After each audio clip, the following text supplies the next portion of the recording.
I'd like to show you how to set a cinch, gopher, or mole trap. First, you dangle the pins downward so they're not tangled at all. Then I like to use a hard surface like a tabletop so it's easier for me to move the trigger over. Some people can do it on their knee, and I don't have the strength to do that, so I prefer to put it on a table with the pincers overhanging the table, because if I put it on the table like this, it doesn't properly work. So you have to hang those pincers down over the edge of the table.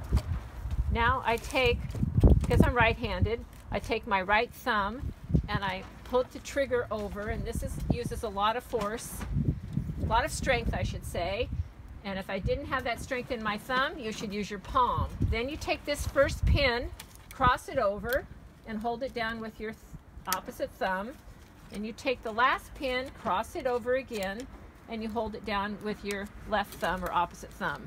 Now it's easily held in place, but I have to remind you that this trigger is very powerful, especially when they're new, so be cautious of your fingers and where you put them.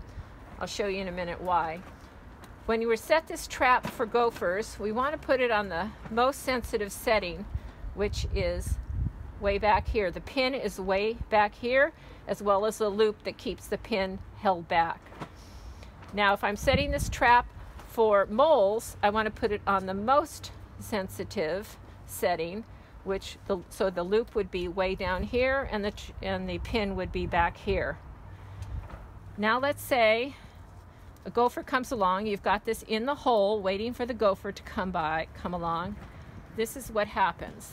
I'm going to hold it very carefully right here so that this trigger doesn't hit me when this goes off.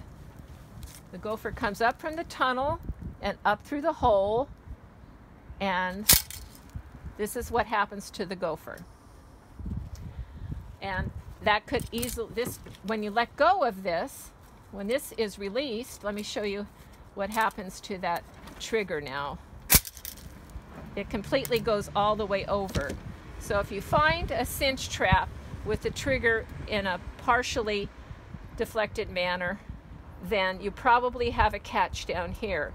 If you find the trigger all the way over like this, it's a probable miss. So that's it.